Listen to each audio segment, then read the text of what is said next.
Welcome back to the show today. We are talking about NBA players and their diets because I am very incredulous on what these NBA players are eating. I feel like everywhere you look, all you see is they eat incredibly healthy all the time. Maybe have the occasional cheat meal. I don't believe this, and I'm going to try to expose it today. They're just like us. They like food too. So most NBA players consume between 4,000 and 7,000 calories a day. How many calories is that? I have no context for this. Well, the average human should be eating around 2,000 calories a day. If you want to maintain a healthy weight, you don't want to gain weight and you don't want to lose weight, you should probably be around 2,000 depending on how big you are. So for an NBA player, assuming that they're working out 90 minutes a day, the calculation to figure out how many calories they should eat is 23 times their body weight. So Thon Maker, the Milwaukee Bucks, put him on a 6,000 calorie a day diet. For context, that's 23 Big Macs a day. Now, I'm sure Thon wasn't making up these calories with Big Macs, but I'm sure some of it was Big Macs. I'm sure some of it was fast food, because if he was getting to 6,000 calories a day with turkey slices and broccoli, he would never stop eating. He would have no time to practice basketball. So the staff of every NBA team is obviously giving them nice little neatly portioned, controlled meals with the right amount of calories and the right amount of each individual food group to make them the most excellent basketball player of all time. But at the end of the day, these are grown men that want to eat whatever they want to eat. For instance, Dwight Howard would eat 3 bags of Skittles before every game. He'd eat 2 double cheeseburgers, he'd have a milkshake, he'd have a large Coke, he'd have 2 orders of fries, and then he'd go have the best game of his career. That's what Dwight said. Dwight was a machine. It didn't matter what he ate. Until he started experiencing symptoms of being pre-diabetic. He started feeling tingly in his hands, he started feeling weird feelings in his legs, and he couldn't really catch the ball. He couldn't play basketball. So he went off the sugar. He cut the sugar out entirely and immediately was alleviated of his symptoms. Even though we have the assumption that most diabetic people are overweight, it doesn't really matter. If you're consuming that much sugar, you will become pre-diabetic and then eventually have type 2 diabetes. Even freak athletes are not impervious to disease. Dwight Howard did experience nerve damage, but fortunately getting his sweet habit under control made it so he could regain all feeling in his fingers and continue to have a basketball career. Derrick Rose also struggled with candy while he was at the University of Memphis. His teammates said his drug of choice were sour straws and gummy bears. A man after my own heart. I got a feeling he would really enjoy Nerd Rope too if he didn't. He ate so much before the 2008 championship game against Kansas that he almost didn't play. His stomach hurt so bad that he almost didn't play, but he did play. He played 45 minutes in that game. Rose claims he got his sugar addiction under control, but in 2011 he experienced stomach ulcers while he was in Chicago and had to miss a bout of games. Were the stomach ulcers caused by sour straws and Nerd Rope? I don't know. How could I know? But I think so. I think that's probably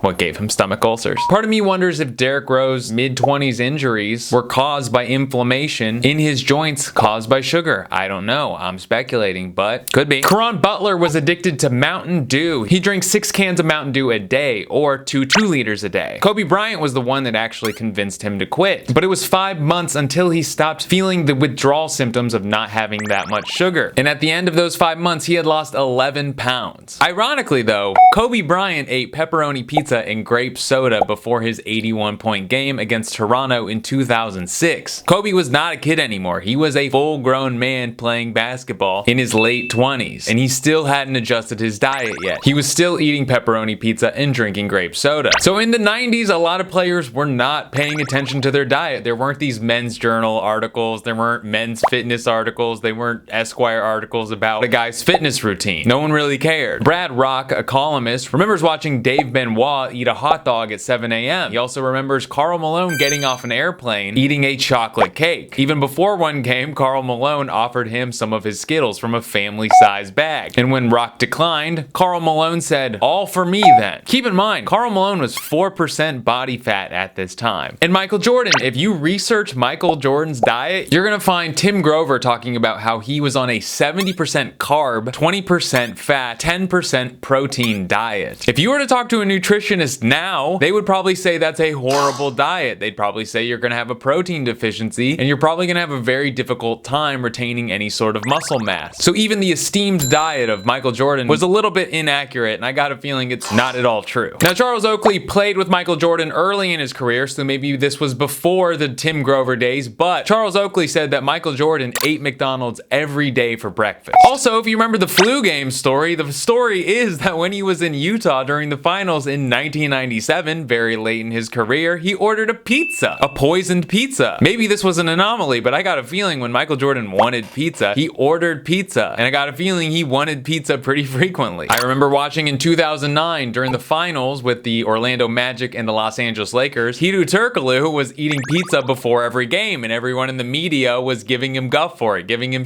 for it. A lot of his teammates were too, but he totally didn't understand why. It was just the food that was in the stadium. It was the food that was around, and he needed to have dinner. He didn't understand what the big deal was. So Europeans had a different philosophy on what they ate before games, or if it even mattered. Let's talk about Tony Kukoc. Tony Kukoc would actually drink before games. I'm gonna give a quote from Tony Kukoc. In Europe, we eat a lot. We drink a little wine. We have a double espresso. We go back to the hotel and take a big then we're ready for the game. Finally, let's talk about LeBron James's diet. If you look up his diet, you will find loads of contradictory information about what he eats on any given day. Maybe some like buckwheat pancakes with berries for breakfast, maybe some sliced salmon, some lean salmon with asparagus for lunch, a protein shake as a snack with a handful of almonds, and then for dinner, some chicken with arugula salad or something. This is not true. There is no way this man eats this, okay? The reason I'm very incredulous is because there are 14 different articles with LeBron James diets, and they're all different. The second one is LeBron is asked about his diet a lot, right? These men's publications, Men's Fitness, Men's Journal, Men's Health, whatever they are, they need to fill pages. So they say, oh, let's get LeBron James on the cover and ask him what he does, what he eats, how he works out. And he has to say something, and he can't be honest because he can't say he eats pizza, because then all the schlubs of America are gonna read that and say, oh, I guess I can eat pizza too. You are not LeBron James.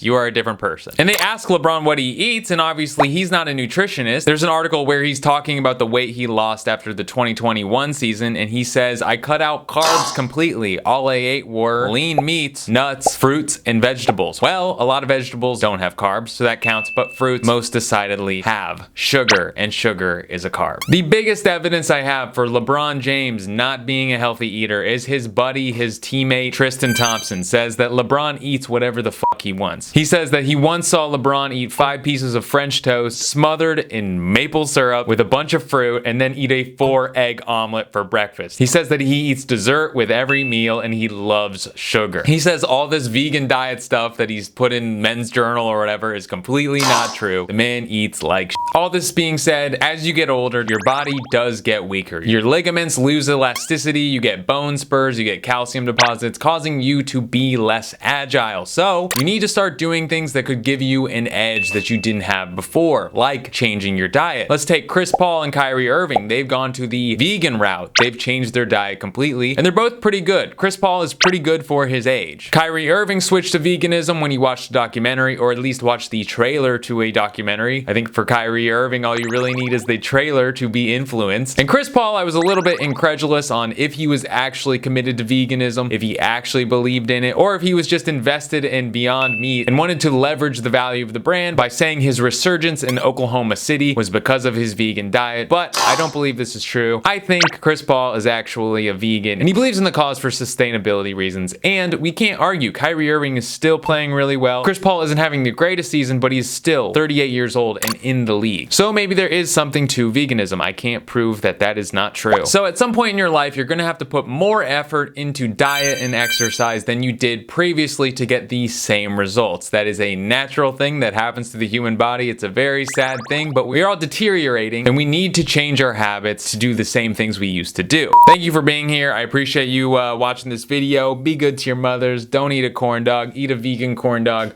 Be good.